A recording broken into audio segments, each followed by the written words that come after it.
Cher journal, aujourd'hui je me suis levée à 4 heures du matin pour pouvoir embarquer sur le Thalassa, mon bateau. Direction l'Armada d'Orléans, c'est une grande joie et un grand privilège d'aller là-bas pour moi. Je n'y suis jamais allée. J'ai hâte, je pense que ma femme va beaucoup me manquer. Ça y est, il est 6 heures, le bateau part du port. Contendant si marin, pour moi c'est le plus beau bateau. Lorsque l'on rentre en pleine mer, je fus pris d'une grande joie. Nous étions en train de manger quand tout à coup une horde de mouettes apparaissent au loin. Elles se dirigeaient droit vers nous. Nous immédiatement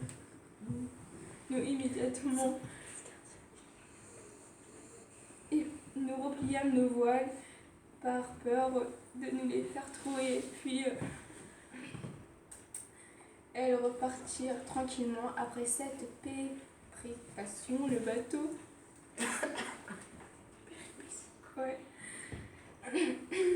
commença à tanguer violemment. 2 heures plus tard,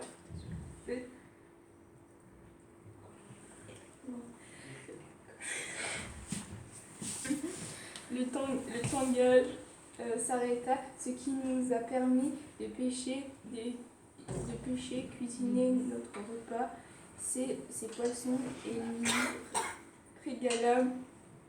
Quand je me coucha, je pensais très fort à ma femme. Je me réveilla le 4 juin, impatient de commencer une nouvelle journée. Je ne pus manger qu'une banane, car on m'appela pour remettre les voiles. Ensuite, tout le monde se mit à nettoyer le bateau, le pont, la poupe, les voiles, etc. Tout à coup, on vit un rocher au loin. La manœuvre pour ce genre de cas est très difficile. Il faut braquer la barre au maximum. Rien d'autre ne se passa dans la journée.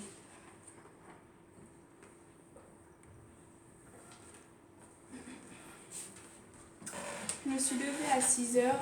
Nous sommes rentrés plus qu'une. Pour arriver à Rouen. Pendant ce temps, nous nous sommes mis à tous à ranger le bateau. 1 heure se passe.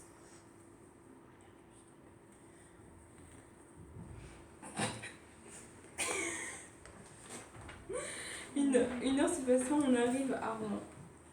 À 7h30, de magnifiques bateaux étaient déjà présents, d'autres étaient en train de s'amuser. Nous travaillâmes notre emplacement et nous commençâmes à attacher notre bateau. Quand je passai le pied à la terre, cela me fit un grand bien. Immédiatement, je reconnus Pablo, un ami d'enfance à moi qui était devenu marin, mais sur un autre bateau de mer. Il me reconnut aussi. Je fus très content de savoir qu'un ami était présent avec l'équipage. Nous fîmes un tour de le bateau. Tout était magnifique et passant, mais nous fîmes connaissance avec presque tout l'équipage. Je ne parle pas très bien anglais, mais nous arrivâmes à nous comprendre. Peu à peu, des touristes commencèrent à arriver. Dans le courant de la matinée, une école nous demanda de visiter notre bateau. Les enfants étaient très intéressés. Ils nous posèrent plein de questions sur la vie à bord du bateau, sur que faire en cas de problème en pleine mer. En même temps, un groupe d'anglais très bruyant, ce qui me donna un mal de tête affreux, arriva. Ensuite, pas moins de 80 personnes se trouvaient à bord du bateau le restant de la journée. Ma pause du midi me fit un grand bien. Je mangea un sandwich acheté dans une boulangerie non loin de là. Dans le milieu de l'après-midi, la journée me semblait interminable. Enfin, 18h se fait, je finis ma journée par manger une pomme. Les pommes de France sont très bonnes. Je fis une sieste jusqu'à 22h30 pour pouvoir aller me préparer pour le feu d'artifice. J'eus beaucoup de mal à me lever. Cette journée m'a épuisée. Maintenant, nous regardons le feu d'artifice. Il est si beau, je pensais à ma femme car elle aimait beaucoup les feux d'artifice.